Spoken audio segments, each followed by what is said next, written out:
It's interesting. Like when I used to, back when I was first developing, in my early stages of like psychically developing, when my mediumship started to come on or started to get going, I used to go through a lot of chill spells. Like I would just be sitting doing nothing, and then I would get this sudden chill where it would like move all the way from the bottom of my spine up to the very top of my neck and my crown. So it would come up, and I'd get this like chill. And I used to get them a lot more. I don't get them as often as I used to, but I used to get this like surge of like cold air or chill coming up my spine all the way to my head, and then I was like, ugh. So it's always interesting whenever I get the chills, just because I really enjoy the feeling of the sensation, because it's weird. It's not like painful, but it's also not, it's like it almost feels like a release. It's almost like an energetic release that goes up my spine. It's really interesting. So, hey, Cassidy. All right. Hey, Ray. Ray, because I can never freaking remember how to say your name, even now. And don't take offense, I already said I forget people, like, how to pronounce people's names. I'm just gonna say Ray because I love that. It's so much easier. So I'm gonna say Ray. It's funny because when I think of your name or I see your name, I keep thinking of an ex-girlfriend. I used to have a girlfriend her name was Rachel. But the spelling was like similar, but this was back in the day. It's funny because it turned out she was a lesbian and I was gay, so it's funny. Which is funny because I'd never had sex with any of my girlfriends, but I always had girlfriends, right? I had several girlfriends, but I remember her. But I wonder what happened to her. I haven't heard about her in years. I'm just checking to see what you guys are up to, how everybody's doing. Yep. How everybody's doing. All right, guys. So we're doing our study group time. So for those of you who are new, if you're tuning in for a reading, that was in the last hour. All personal questions and readings were in the last hour. So now we are moving on to my study group, which is the time of the evening where we actually study and we talk about the stuff that we do. So we're currently on the book, The Secret. So that's what we're going on. I have a lot of experience and a lot to express and to share regarding like law of attraction and manifesting a good life and The Secret, just because I read this book when it first came out, like back in like the mid 2000s, and I started working on this back then. So that's a long time of working and using these like strategies and skills. So I know what works and I know what doesn't work. And so that's what I focus on, is I read the book, stop, give my commentary, give an example, give an experience from my own life that helps me to understand how this is either correct in some instances or how they're just totally full of it in other instances of the book. So, but I'm going to read and I'm going to stop and look and see. I did go walking. Thank you. Did you get walk? Yeah, I did go walking actually. Yes, I enjoyed it very much. So I'm finding, how I mentioned that the energy and the frequency of the energy, as far as like our standard psychic frequency that most people tune into, that it's shifted and changed because there's a conscious effect that's happened with that. And so people who have been psychic or medium, or people who are used to connecting and tuning in, they've been having the hardest time, especially in the last few months, because of the shift that's happened. It's almost like we've all been used to like tuning into like 99.1 and everything, all the music comes through 99.1, and all of a sudden the frequency shifted to like 101.5. And those of us who were still operating on tuning into 99.1, we're getting some signal, but it ain't nowhere near as clear as it was before. And we're like, what's going on? Am I losing my ability? What's happening? So those of us who are used to having that facility or the mechanism switch on and off because of our control factor, it's now moved over. So I'm getting myself used to the new frequency. Some days it's easier, some days it's a little harder. And what I've realized is that whenever I go for a walk, or I get my blood flowing and I get my circulation going, it does wonders for helping me to connect better. Not because there's something in it as far as like, because it's like a healthy thing. It's because the blood is flowing to your brain. And sometimes in the morning, I have the hardest time waking up and just being present, just because my brain does not my brain does not switch on as fast as I would hope. And so in the morning, like, I kid you not, it takes me several hours to get ready for work. And during that time, I'm trying to like wake my brain up, and I do my normal bit, but some days it's just harder than others. But I found that if I do like something physical before I start my day, it actually helps my brain to get fully awake. And that way I have the best time to be able to connect and tune in and stuff like that. So like when I do my walks before these lives, if I am finding that but since I started switching over and doing the walks before my lives instead of after, like I was doing before, my brain is like flowing much more easily, and my sessions and my connections are much smoother. So I'm like, okay, this is something I'm just going to have to keep with, because this is helping me kind of get over that learning curve of the new frequency. So just, for those of y'all who know what the hell I'm talking about. Okay, so let's read, and then we'll get to getting, okay? Again, if you have any spiritual questions or questions pertaining to the law of attraction or the secret, or just questions that are in alignment with this, feel free to ask those in the comment section below. If you're asking a personal question, unfortunately that wasn't the last hour, so personal questions I won't even look at. It's only going to be like questions pertaining to spirituality, topical questions, or to the book. Okay.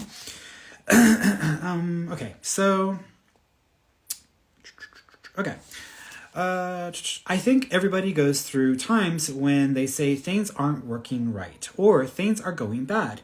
Once, when there were some things going on in my family, I found a rock and I just sat holding it. I took this rock, I stuck it in my pocket, and I said, every time I touch this rock, I'm going to think of something that I'm grateful for. So every morning when I get up in the morning, I pick it up off the dresser, I put it in my pocket, and I go through the things that I'm grateful for. At night, what do? I empty my pockets, and there it is again. I've had some amazing experiences with this idea. A guy from South Africa saw me drop it. He asked, "What is that?" I explained it to him, and he started calling it a gratitude rock. 2 weeks later, I got an email from him in South Africa, and he said, "My son is dying from a rare disease. It's a type of hepatitis. Would you send me 3 gratitude rocks?" They were just ordinary rocks I found off the street. So I said, sure. I had to make sure that the rocks were very special. So I went out to the stream, picked out the right rocks, and sent them off to him.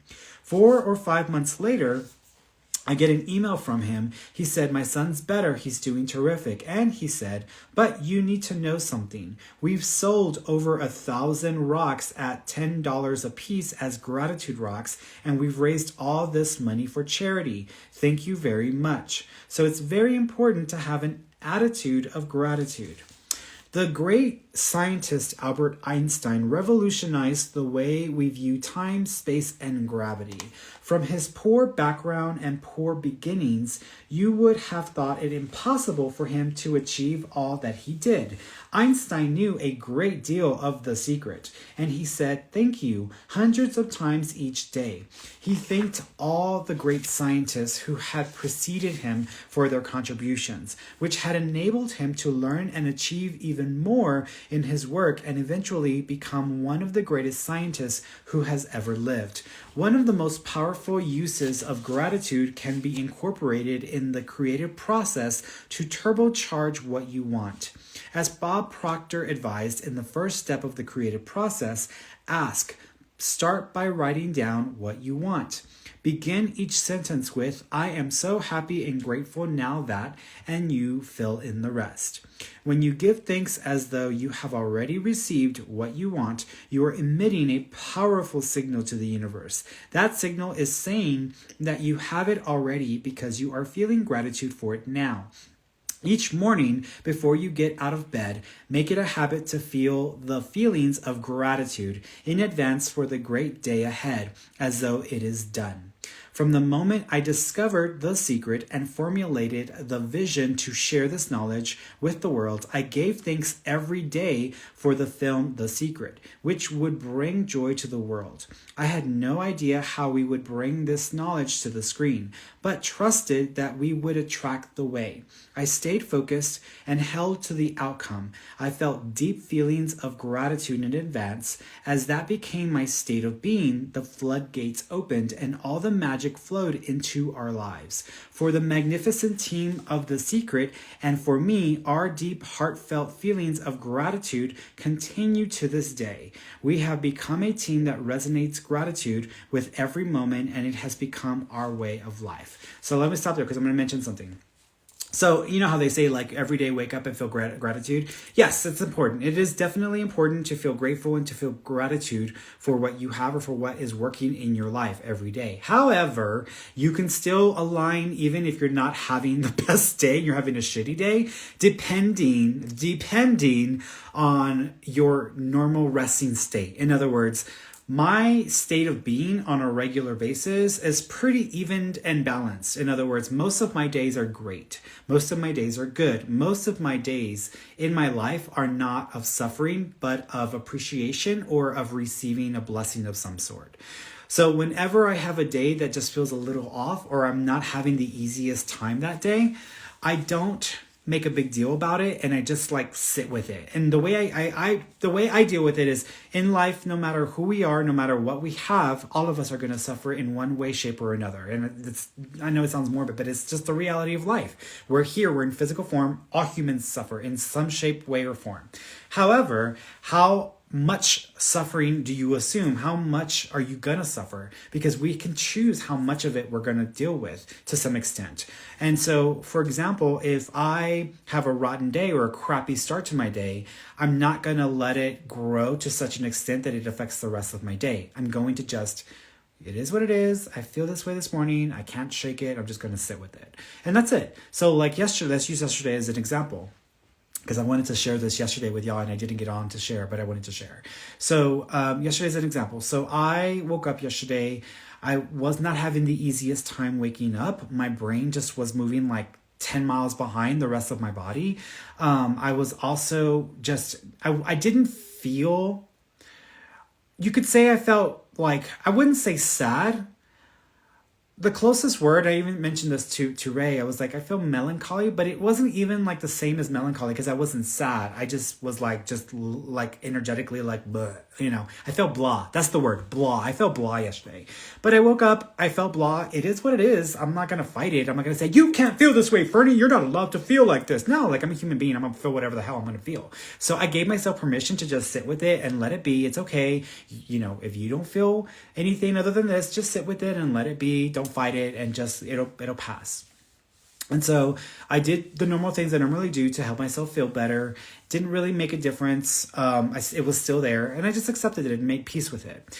But I had to go do a bunch of things. I had to go run a bunch of errands. So I decided, so I went ahead. I had to go to UPS because I had to go return a couple of packages. Not return, but drop off a couple of packages, and then also ship off a big package to my partner's mom in Houston. So I needed to go do that. And I think that was all I needed. I think that was the what I did yesterday as far as like going and running errands. Anyways, so I went to the UPS store. Of course, I didn't really want to be there because there were several people there, and I'm still very cautious about being in small spaces with a lot of people. But I double masked, and luckily when I got there, even though there was a small line, the UPS delivery guy was actually arriving to pick up packages, so he had to open the doors. So the doors were wide open, which made me feel better. And then after that, then I got to the counter, and as I got to the counter, we had checked the cost of shipping the package to his mom, and it was only going to be like $23. It wasn't going to be that much money. But as soon as I got to the counter, she went ahead and did her thing, and you could tell that she was, I wouldn't say she was new, but you could tell she was like not paying attention to what she was doing. And so she rang me up for the shipping off of the package, and what was supposed to be like $23, she rang it up as like a $48 like shipping charge. And I was like, $48, like, okay. So I'm thinking to myself, okay, well, I'm in a blessed position where I can afford $40 if I need to spend $50 on shipping this. The package itself, it's these blinds, these custom made blinds that she wanted that fit her window. So we were shipping, and the blinds were like $150 for the blinds. So we were, you know, but so for them, I mean, technically it was still doable, but I was like, oh, like that's $50. I don't want to spend $50 on shipping this. So I was like, it's okay. I'm like, you know what? She's probably not paying attention to what she's doing, and it's fine. It's like, you know, I don't want to make her feel worse because she's already struggling to keep up with everything. And on top of that, I'm in a blessed position where I can afford this. So I actually didn't say anything, and she rang it up, and then she tried to charge my card. And so I put my card in and did the whole bit, signed and everything. And then the machine wouldn't take it. It was having trouble processing whatever. And so she's like, that's weird. And she's like, try it again. And I was like, okay. So I said, let me try it with my other card. Maybe it's just a card, even though there was nothing wrong with the card. There's money in the account, nothing to do with that. But I'm like, maybe it's the card, or maybe the strip is messed up or whatever. So I said, let me just use my Amex. So I put my Amex in there. And she rings it up and whatever, and still giving her problems. And she's like, She's like, let's try it one more time. So I tried it a third time. I'm like, okay, here you go. So I did it, and she's like, okay. So then I did it, and then I signed everything, whatever. She took the package, got sent off with the UPS guy, and she went ahead here. She's like, here's your receipt. She's like, I don't know if the machine overcharged you or whatever, but here's your receipt. Here's proof in case you get any issues or have any issues like with like the charge. I was like, okay. I was like, okay. And so I took the receipt, and then I took my other receipts for the other packages I left, and then I left. I went back to my vehicle and, left. So I get home and I realize, well, actually first, before I got home, I stopped at my P.O. box to pick up my mail. And I stopped at the P.O. box, and they're closed, so I was going to call them to have them put the stuff in my night box so I wouldn't have to go in there during operating hours. Because again, I don't like going into small spaces with a lot of people.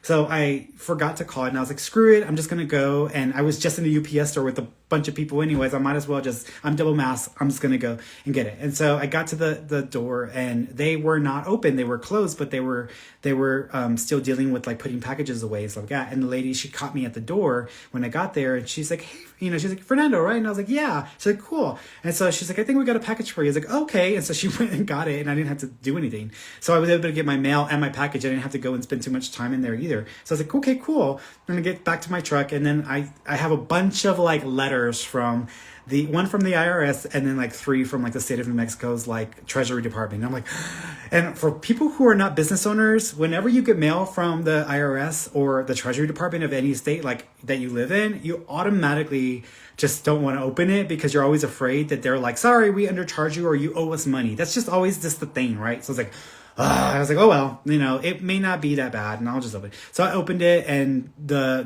letter from the New Mexico Treasury, everything was fine with the IRS. They're just saying, hey, we just made a change to your address. I'm like, okay, cool. And the Treasury, they're like, sorry, we overcharged you with your taxes. We owe you $250. Like, oh, cool. Okay, fine, So then that worked out. So then I checked my stuff when I got home. I checked my accounts to make sure I didn't get overcharged at the UPS store. And come to find out, her machine never charged either one of my cards. I literally did not charge any of my cards. So I didn't get charged for sending off that package. It literally got sent for free at a $50 rate when it was supposed to be $23, but I didn't get charged. And I looked at in Amex, I'm like, okay, they didn't charge me. I was like, okay. And she didn't charge. I was like, she didn't charge me for anything. So I was like, okay. I was like, well, okay. So I guess I didn't get charged for sending off the package. Now, granted, in the past, by default, I would have called them and said, hey, I didn't get charged for this. Can you ring me up for this? Just because that's just who I am. But I have a new thing going on with the universe. I'm like, look, I will make the attempt to handle it then and there. If it doesn't get handled then and there, and I leave the situation or I walk away, then that's it. It's out of my hands. I'm not even going to fight to try to make this right. I'm just going to accept that you want me to have this. And so that's how it's been. So where in the past I would have dealt with it differently. And people already know because, like when I got that gold coin, I sent it back and they came back to me and then I had to send it off again. So if it's meant to be, it's meant to be. So I didn't get charged for sending off the package. That was free. Then the tax people say, hey, we owe you money. So it's like money's coming out of here. This money's coming out. It was a funny day. And on top of that, on the way from UPS back to here, close to where my post office is at, I was going to the post office box. On the way back from UPS, there was a vehicle in front of me and there was a woman and she was like on her phone, not paying attention to what she was doing. So she was driving slow and she was like holding me up and I was like, okay, I'm like, well, I guess I'm just going to be behind you then. And her license plate said mujer, which is woman in Spanish. So I was like, okay, mujer. She's like one of those like, oh, you must be one of those people like, oh, ay, mujer, ¿qué estás haciendo, mujer? Like one of those mujeres. And so I thought like, you must be one of those. And then the next car right after her had a license plate that said black cat. And I was like, okay, mujer, black cat. So immediately I thought about my mama cat, because my mama cat is a black cat. It's a tuxedo cat, but it's a black cat. So I thought about my mama cat. And then a few minutes later, another car gets in front of me, and then it says mama cat. So I got mujer, and then I got black cat, which is I would associate with my mama cat. And then the next vehicle after that on the license plate said mama cat. So I was laughing. I was just like, y'all are just getting my nerves today with this, all these alignments. But that's alignment. And I didn't start off the day feeling super appreciative or super happy or excited. I just woke up and I just made the best of it. So even in trying to make the best of it, everything lined up, and it worked in my favor, even without me having to fight or to push for anything special. And so this is an example of alignment. This is how alignment happens. If you maintain a state of alignment or a state of appreciation or being at peace with life, if you maintain that and that becomes your norm, what happens at that point is that becomes your resting state of being. That becomes your norm. So even if you're having a rough day or one off day, doesn't matter, because it's not going to blow your life up. It's just going to be something you got to work through, and you will slap back or bounce right back to alignment, even without any effort. Even without any effort from you. So that's alignment. That's how it works. Yeah. Well, what I always say is that things will always work to my benefit unless there's a lesson to be learned for me. And so whenever I automatically assume that if I'm having an off day or something's off, I'm supposed to pay attention and I'm supposed to understand what is happening, because I don't assume that life is supposed to be perfect. I assume that, well, if life went through all this trouble, the universe went through all this trouble to align me with this stressful or this challenging situation, then there is something the universe is trying to help me understand that will benefit me and will work to my favor. But I need to understand this right here. And so the few times that the day isn't going well, or I'm struggling, or something's off, I try to pay attention and just become more pensive in what's happening. Because if it's just me feeling a certain way, that's one thing. But if there's stuff happening in that day or during that week, there's something to be learned or gained from that. Also, sometimes when crap goes down, a bunch of crap goes down all at once, the reason why and to some extent, I prefer that over having to deal with crap scattered throughout my year, is because I would rather just knock it out and deal with it all at once than to have to deal with it in the future and just have it scattered about throughout the entire year. So I would rather just deal with it and let it and do the best that I can in that moment. So let me see what you guys are asking about this.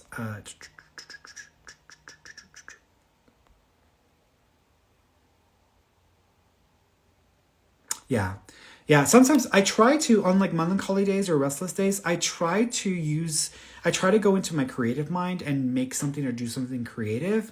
But sometimes I'm not even inspired to create. I'm not inspired to do anything. So I just well, it is what it is. I'm just going to make the best of it. And so yesterday when I came back, we chilled out me and my partner, we chilled out and we were catching up because we were watching all the Jaws movies from the beginning so we watched Jaws 1, Jaws 2, Jaws 3. And then yesterday we were going to watch Jaws 4, which was The Revenge, which was the movie that did poorly in theaters. But my partner and I were watching it, and it was funny because we were laughing about it. And it's funny when you watch these old movies where people think that it's going to be really good and it turns out to be really corny, but there's just a lot of moments in it where it's really funny. That's just how it was for us. We watched that, and then we watched another movie, E.T. We watched E.T. as well, and that was interesting. So I haven't watched E.T. in forever, so I thought let's watch E.T. because I've been wanting to watch it. And not only that, but you can consider it a Halloween movie because it did happen around Halloween when he met up with the E.T. So he's in his costume and stuff. So it's technically considered a Halloween movie.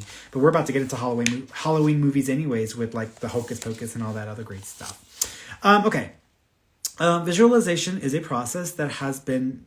Is that where I left off? Yes. Visualization is a process that has been taught by all the great teachers and avatars throughout the centuries, as well as by all the great teachers living today. In Charles Hanel's book, The Master Key System, written in 1912, he gives 24 weekly exercises to my master visualization. More important, his complete Master Key System will also help you become the master of your thoughts. The reason visualization is so powerful is because as you create pictures in your mind of seeing yourself with what it is you want, you are generating thoughts and feelings of having it now.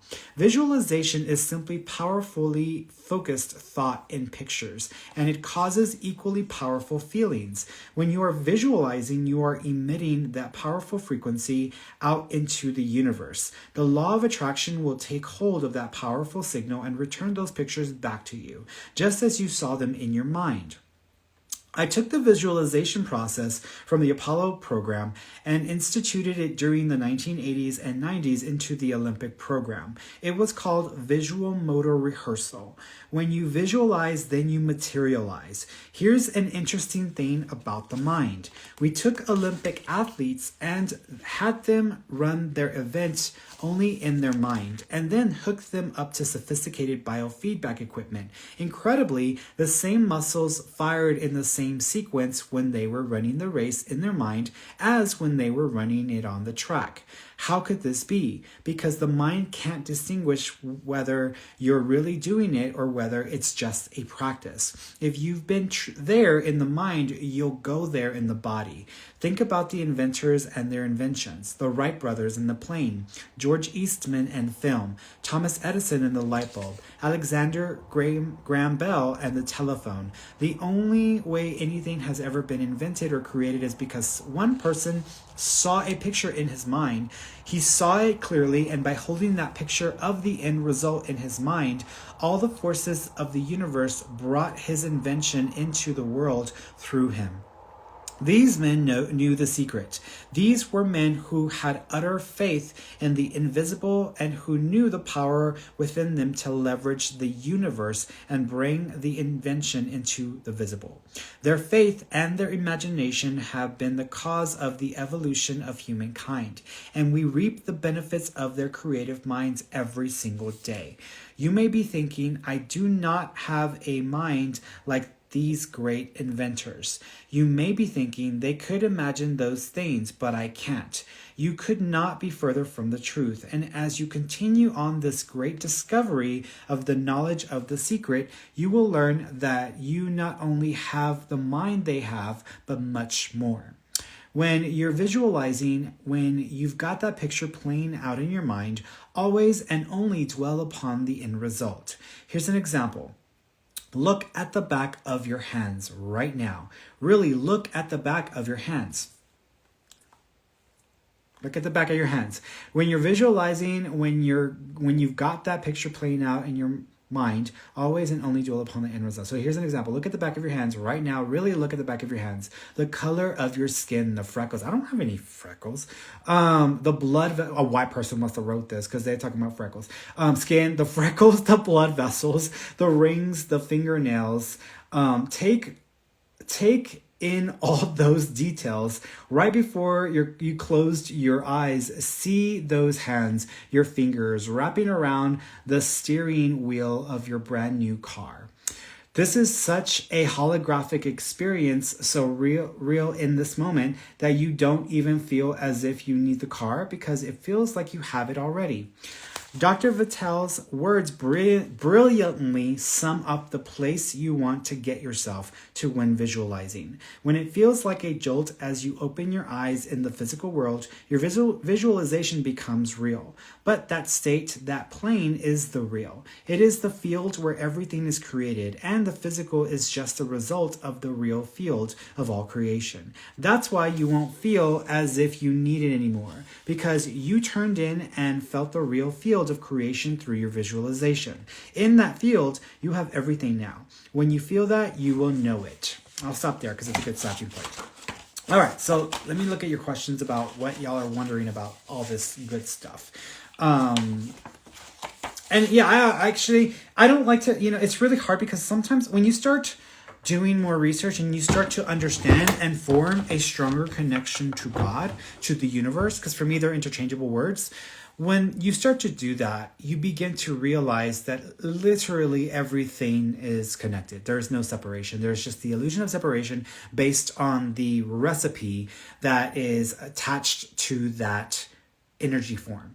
So when you think of atoms, when you think of energy, we're all based in energy forms, but you go down to the subatomic and the atomic, and then there's a subatomic level, but it goes down all to the base level components. It's all goes down to the same basic stuff. But there is a recipe that is attached to that energy form that is produced in a thought pattern. So the thought pattern produces a recipe which instructs those energy forms, those atoms, those atomic structures to produce something. So we're all we're all recipes walking around. I'm the Ferny recipe, you're the Ray recipe, you're the Fit Queen recipe, you're the, you're all different recipes of energy, of source. You're just a recipe.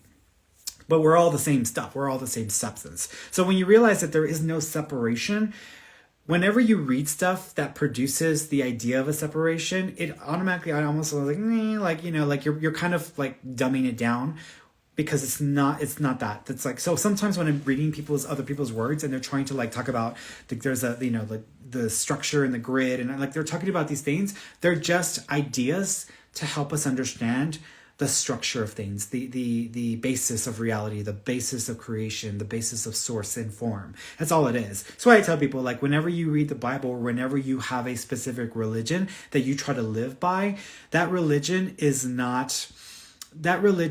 puts God in a box. It puts the universe in a box. Religion is not designed to help to limit your understanding of God based in human concepts and ideas. Religion is a process for you to make sense of God through a human perspective. But there are humans who wrote those texts. There are humans that contributed to those books. And so it still, at the end of the day, is a limited perspective of the universe, because humans are limited beings. So you cannot accept that as the full capacity of understanding God in form or universe in form. It's just a limited perspective. It can serve as a great opportunity to advance and to extend yourself into the capacity of source or God, but it's still a limited form of understanding God. In order for you to really grasp and to experience universe and God, you have to allow yourself to have a full experience of God. The only way you're going to do that is, and there's 3 things you have to do if you want to have a full experience with God directly and not have to go through a religious belief system that is limiting. One is, you have to know that you and God are the same, even if that doesn't make sense, even if you don't understand how that could be. That's the first thing to accept. You and God are the same. You are God. God is you. Same thing.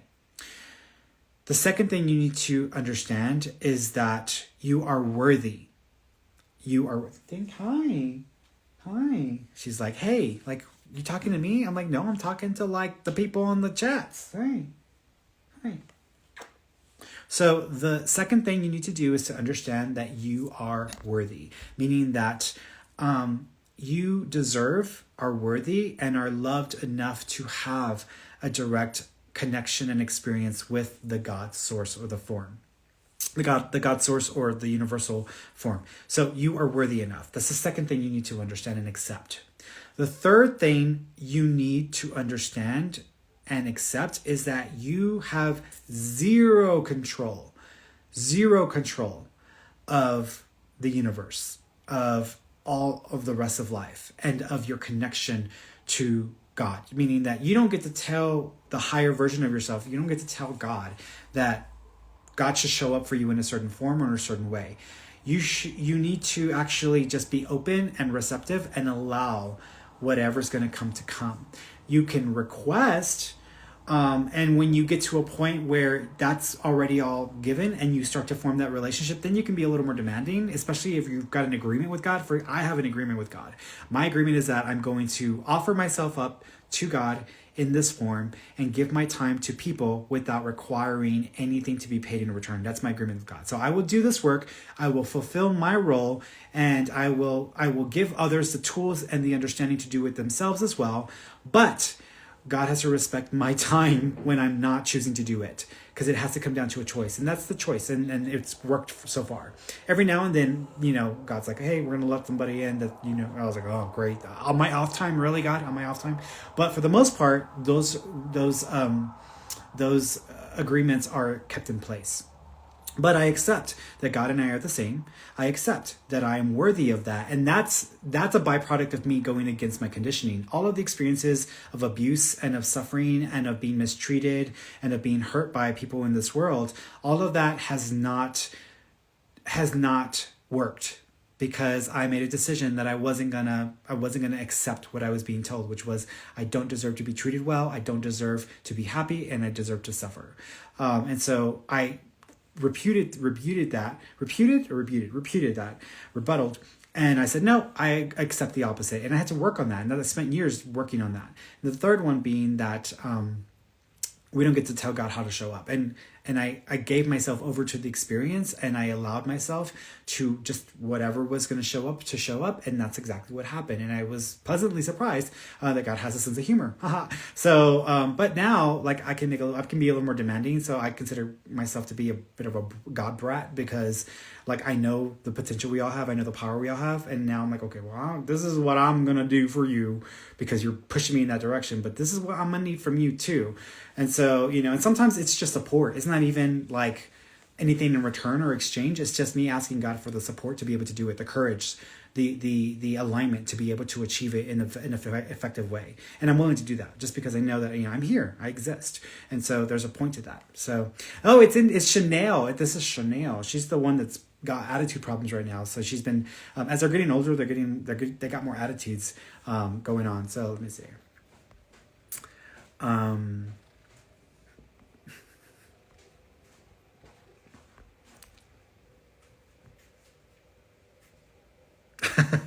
Jenny's like, I'm so glad my appointment with you is in the evening.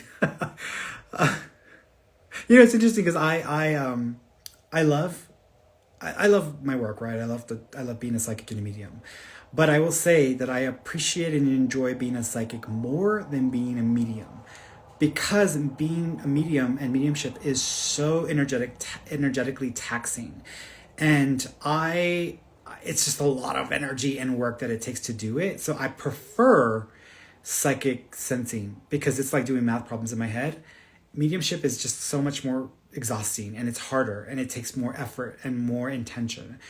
I can do it, and I still push myself to do it even on days when I don't want to.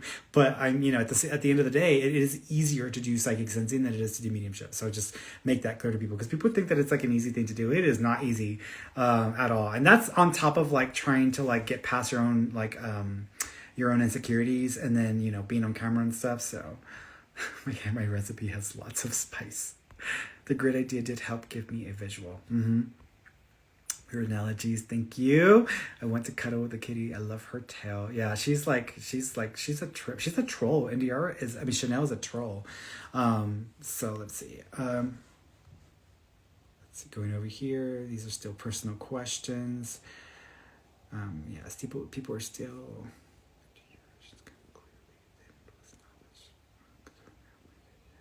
Kevin comes and goes. It was perfect. It was there.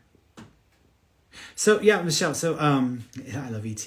Says, why do your visions come so clearly? Then it was not as strong. So now my vision of a cabin. So I think you're asking about like you're having a vision about something, but then you're not. So my vision's coming clearly. The reason why it's just practice. It's just practice. Why can an Olympic swimmer swim that fast compared to someone who's like just been in the pool for a few times? Because they've been practicing. I mean, you have to remember, I do this every single day, like multiple times a day. And I think you're talking about alignment and like aligning with like a manifestation. I practice manifestation all the time, because if I don't feel good, or if I don't feel how I want to feel, I choose to believe or to create this idea of what it would feel like to have the opposite, or to have something that's just a better feeling experience. And then I just work on that. And then I take myself there mentally. It's easy for me to remember or to choose to feel something that it's just better, or just feels like what I would prefer to feel. Here's one thing that's showing up, which I'm still not sure what it is yet. But one of the things that has shown up is there's a house. So on our walk here in where we live at, on our walk, there's a house that has like an addition, and it's not a big enough addition that I think it's to be like an extra like like a living space, but I'm pretty sure it's a studio, like an art studio. But I always thought it would make a really great like media studio for myself, or an office, because it's right behind the house. And so I pass this, and I always wonder, and I always see myself like, how I would set it up if it were a studio. And I even thought, well, maybe Ed can use it as a gym, because he has his own, one of the bedrooms is his gym. And I thought to myself, and I'm like, So I've wondered about that property in that house. And I was like, look, it's a really good spot, because you can face all three mountains. Because where we live at, there's three mountain ranges. And the house that we live in right now only has a view of two. And I would like three. I would like all three. But because I'm spoiled brat, right? Just to have one, I should be grateful. I'm like, I want all three. So we pass it, and I'm like, oh, that's a really good spot. It's at a high enough spot. It's on the top of a hillside. It's facing all three mountain ranges, and it's a big house, and it has a layout that I would like. And even though it's a little closer to the road that I would care for, it's in an area in the road where there would not be as many cars traveling to, or traffic, because it's kind of like at the end point. So either cars are coming from one side or the other, but at some point they're going to so they would be focusing in on there. So I thought to myself, like, maybe this would be a nice spot, right? So, but I've always wondered about living in that property, or just the inside of it. But I also keep visualizing like that space being like a studio space, or like a office. Well, the property, we assume that the owners either passed away, or the person living there has passed on or passed away, because they've been emptying out the property, and now we're pretty sure it's gonna go for sale in the near future. And one of the things I have written down on my to-do list, because I make to-do lists of the things that I want to get done, like to-do lists that I made on October 22nd, 2022. October 21st, 22nd, 222. That's my sign, 222, right? An alignment sign, 222. That's my sacred number. But my to-do list is like, make a life reading process video, which is just like a little sample video to help people understand the reading process, so they're not like confused when they book a reading. Make a new e-reading video, same thing for e-readings. And then I put record podcast episodes, because I'm due to make another podcast episode, so it's on there. Call my BFF and catch up, because I haven't talked to her in a few weeks. Complete the next chapter outline of my book, which is what I'm still working on. Pick up package at PO Box. Make coupon code for free students. So like all these little to-do things that I had in my mind. But one of them, and the other things is to-do list, was to keep looking at properties, because we're getting to the point where we might be ready to buy a house. But we're hoping that we might be able to buy the house we're in now. But if not, then I would still like to live in the neighborhood, because I think we're pretty happy in the neighborhood. And so by looking at properties in the neighborhood, and I've looked at houses, and I've seen different houses, and there's some houses that are really nice. There's some houses that are just not what I want, because they don't have all of the features and all of the pretty little like details that we like about this house. So we're picky, right? And the house that we live in now, this is actually the manifestation of my prior vision for a house. Even though it's a rental, there was a house that we kept coming to visit here in Santa Fe when we would come on vacation, and I wanted the same layout and vibe and the same view of the same mountain range. So when this house came up last minute, a month before we were supposed to move, I ran with it, and it turned out perfect. It worked out for us. I would still like this house, but it needs a lot of work, right? So we would have to put a lot of money and work into getting it up to specs, because it hasn't had any real work done in it, and it's been a rental for so long. But that other house I was thinking about, I was like, I wonder, well, if they're going to do all the work to that house, maybe it'd be easier just to get that house, and it's already like fixed or already upgraded. And there's only so many things we want upgraded, not the full like house, just certain features. But that's been on my mind. So every time I walk by there, I see that property, I see that extra space, and I visualize it. And it's not because I want that house. It's just an idea in my head of what I would appreciate if I had a house which had an addition. So that's been on my mind. And then all of a sudden, this house comes up, and it's now being empty. So I was like, okay, this house is available. And I looked online, and there aren't any pictures of it inside, so I don't know what it looks like inside. But it's interesting that it's starting to show up and line up with the time frame for when I'm starting to get ready to buy a house. So I'm like, I wonder if that house is going to be what we're looking for. And so we'll see what happens. I don't know what's happening, but I'm telling y'all, but FYI. But if I could buy that house and then keep this house, and then maybe turn this into like a rental for like income or B&B, or even just have a house for family to come and visit, that would be like ideal for me. But that's just all like thinking. And when I think this way, and it may sound like a lot of money because it is a lot of money, and it's not like I have all the money in my hand right now to be able to do those things. I don't think about the money. I just think about what I would like. I focus on the feeling of it versus like the how something would show up or turn out. Because at the end of the day, it's like, well, if I can't afford it and I can't afford it, then the answer is no. You can't have this house, Ferny. But I'm not worried about that. I'm not even worried. I'm just thinking and allowing myself to wonder without the restriction of the reality of my financial situation or what my budget would be like for a house. So I allow myself to just think that way. I focus more on the feeling of what it gives me or how it makes me feel. So that's where I'm coming from with all of that.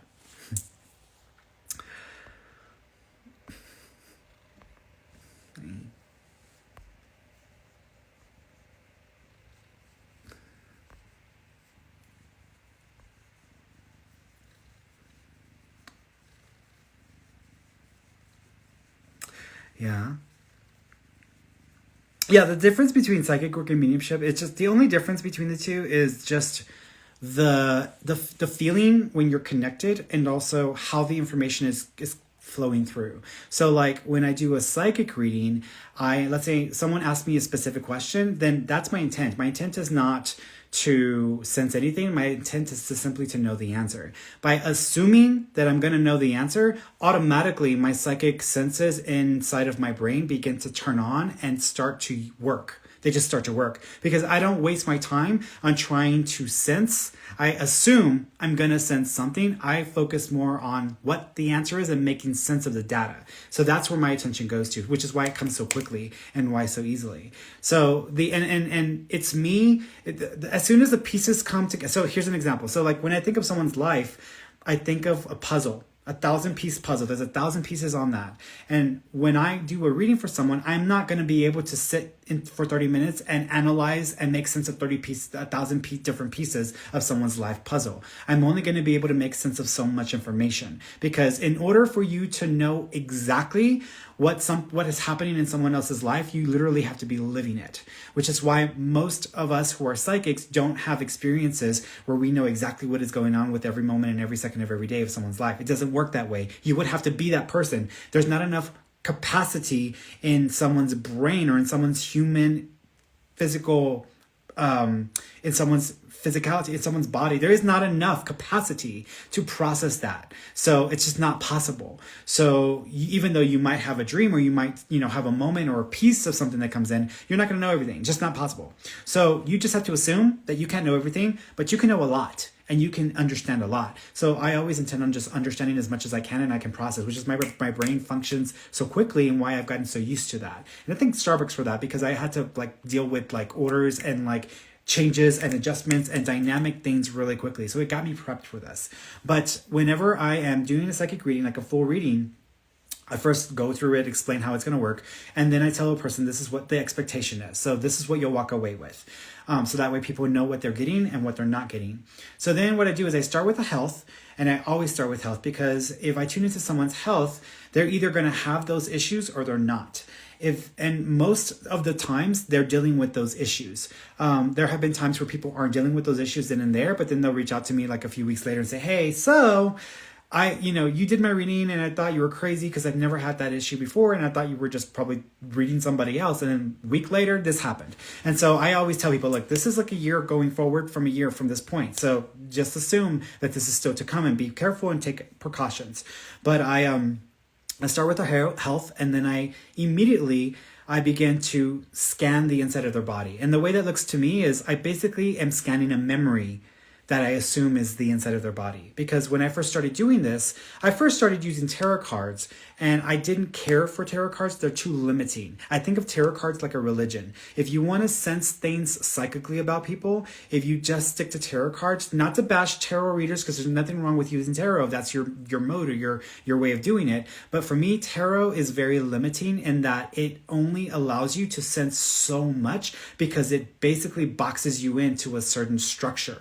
So there's no allowment to kind of expand beyond some of those core messages that may come through from tarot. So whenever someone uses tarot, they're limiting themselves, in my opinion, to what the card represents in one way or another. So I started off using tarot, and I felt it was too limiting because what I was getting in my mind wasn't matching up to what the card was telling me or what the card was supposed to be saying. So I just got tired of dealing with the cards, and I said, I'm just going to go with what's in my head. And so I started doing that, and it actually turned out to be more accurate. And so in the beginning stages, when I first started doing this, to teach myself how to be more accurate than the tarot, I printed out a bunch of maps of the human body, both male and female. And so I had like the anatomy of a person's body. I had the adrenals, the endocrine system, I had the skeletal system, I had the muscular system. I had like charts of people, like inside of people's bodies, these maps. And so the client would be sitting right in front of me, and I would sit there with my binder. I still have the binder to this day. I kept it, but I would open up the binder and I would go through each section because I had a section for health. I had a section for other things as well. But with my health, I would just go through and look at the body as if I were scanning it, but it's their body. And then if I felt my attention drawn to one spot or one area, I would tell them, hey, I'm being drawn to this spot or this spot, and I'm feeling something with this. And then I would start to tell them what I was experiencing so they understood what I was experiencing, and then I would interpret. And that's a trick, y'all. If you're psychic, if you want to still be accurate, even if you make a bad judgment call or you predict something inaccurately, explain and share what you're sensing or what you're feeling. Because what you're sensing or feeling is usually correct. Your interpretation is where the mistakes are made.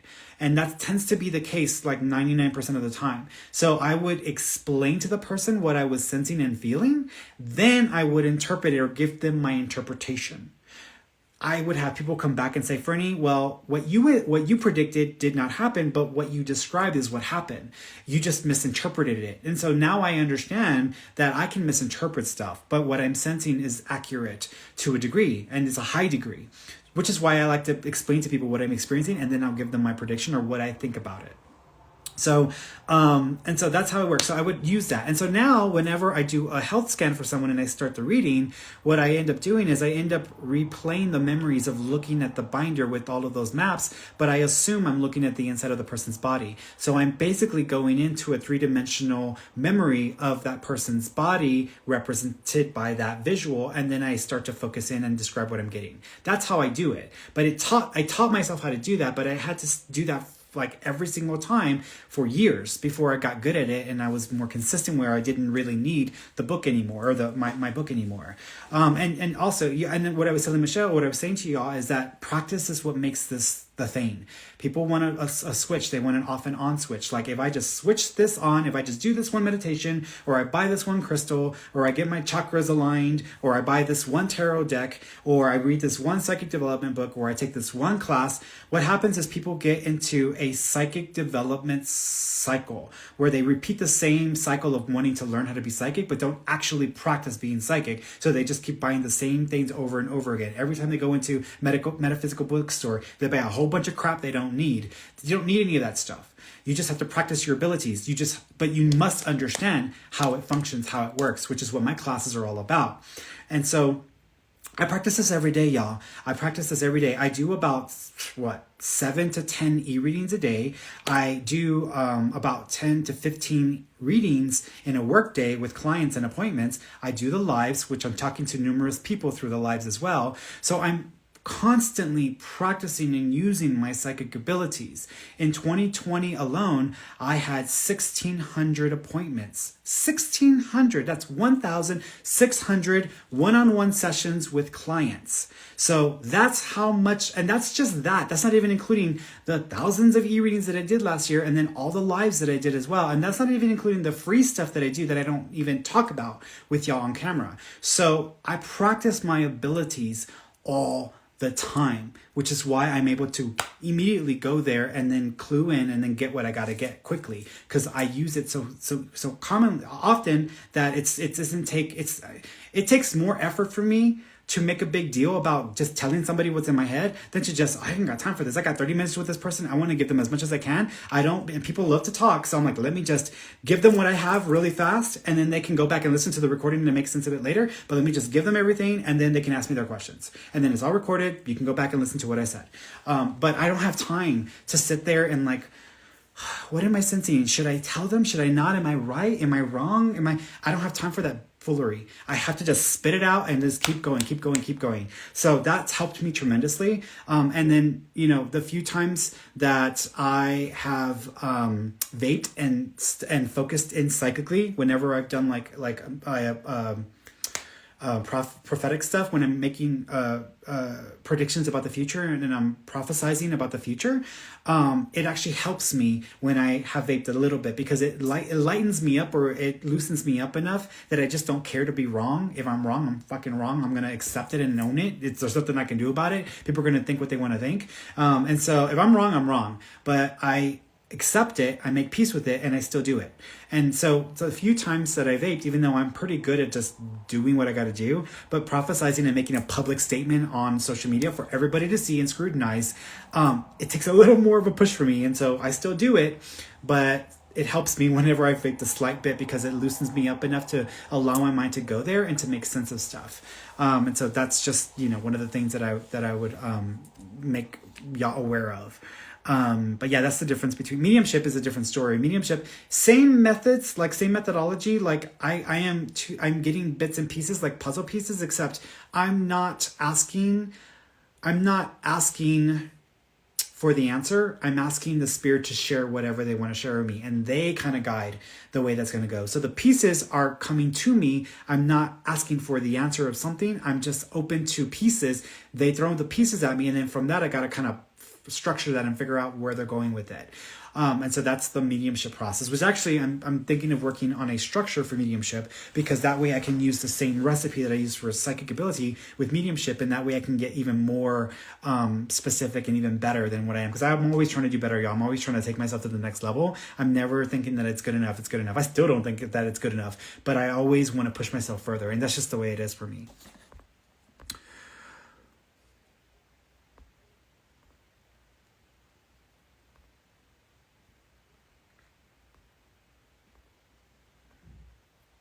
Everybody has spirit guides. Absolutely. Amers, a psychic and empath, it's really not, there really isn't a difference. Empathy, or being an empath,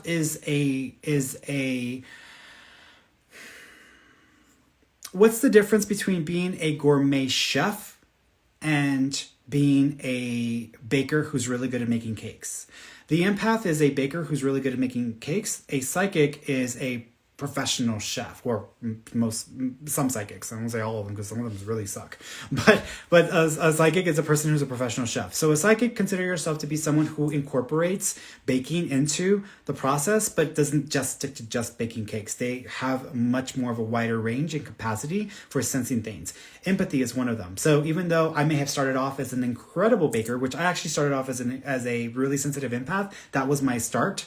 It's not what I stuck to. I don't just stick to emotionally sensing things. I allowed myself to expand the range of my capability, and I've been able to be more of a well-rounded psychic altogether. So that's the difference. And so empathy is kind of like an aspect of psychic sensing, but it's a limited aspect that if you keep yourself just to the empathy part, you will only develop that area. But I'm like, screw that. I want to make everything. I want to do everything, so you can take it all the way around to everything else.